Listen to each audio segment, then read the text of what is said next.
For more than a century, capitalism and socialism were not just economic theories. They were battle lines. Revolutions were fought over them. Empires collapsed because of them. Wars were justified in their name. But there is one uncomfortable truth that almost no one likes to admit. Neither system ever worked the way it was promised. Not once. Not under real pressure. Capitalism promised prosperity. Socialism promised equality. What they actually delivered was far more complicated. Long before these ideologies existed, most of human history had no real economy. Life was survival. Land was power. Labor was survival. Wealth came from force, not innovation. For thousands of years, productivity barely moved. If someone rose, someone else fell. Then, everything changed. The Industrial Revolution shattered the old world. Machines replaced muscle. Factories replaced workshops. For the first time in history, private individuals could invest, risk, and own at massive scale. Productivity exploded, and capitalism was born. Wealth increased faster than ever before, but so did inequality. Cities choked on pollution. Children worked brutal hours. Slums expanded.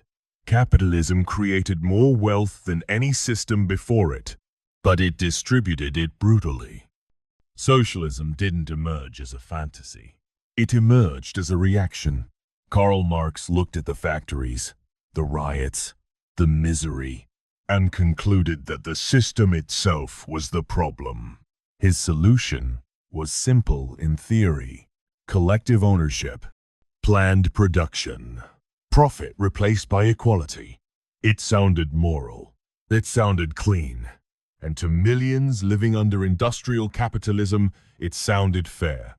But theory collapses when it meets reality. The first real test of socialism didn't happen in a book. It happened in a ruined empire. After the 1917 Russian Revolution, the Soviet Union inherited a vast, poor, starving country. The state took control of land, factories, banks, and prices. Markets were eliminated. Competition disappeared. In theory, equality would follow. In reality, information vanished. Without prices, planners didn't know what people needed. Without incentives, workers stopped caring. Without competition, innovation died. Shortages became normal. Lines became culture. A system built to eliminate inequality created new elites, bureaucrats, and party insiders. And yet, capitalism wasn't winning either. By the early 20th century, capitalism had become unstable. Speculation exploded. Wealth concentrated. Then came 1929. The Great Depression was not a recession. It was an economic cardiac arrest. Banks collapsed. Unemployment surged. Entire financial systems vanished. To many observers, capitalism looked finished. By the 1930s, the world faced a brutal reality. Socialism produced equality without efficiency. Capitalism produced efficiency without stability. Then war forced a final test. World War II pushed every system to its limit. The Soviet Union mobilized through total state control. The United States mobilized through industrial capitalism backed by coordination. When the war ended, the results were measurable, not ideology. Performance. From 1945 to 1991, the world ran the real experiment. Central planning versus regulated markets. In the Soviet bloc, early gains turned into stagnation. Factories hit quotas by producing useless goods. Innovation slowed. Living standards fell behind. In the West, Capitalism adapted. Regulations were introduced. Social safety nets expanded. Markets were restrained, not removed.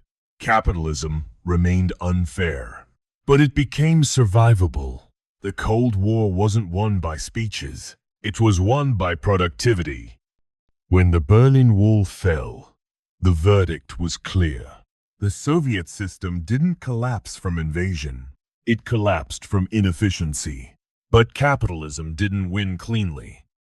By the late 20th century, it transformed again into a financialized system driven by debt, speculation, and global capital flows.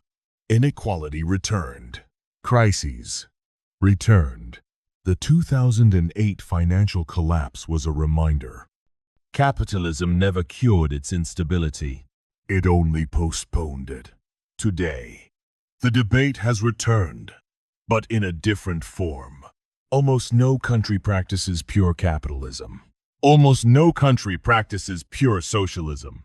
Scandinavia isn't socialist. It's capitalism with strong guardrails. China isn't communist. It's state-directed capitalism. The United States isn't a free market. It's a system where power concentrates through wealth. Every major economy today is a hybrid, not because ideology won, but because reality forced compromise. Human nature didn't disappear under either system. In capitalism, power concentrates through money.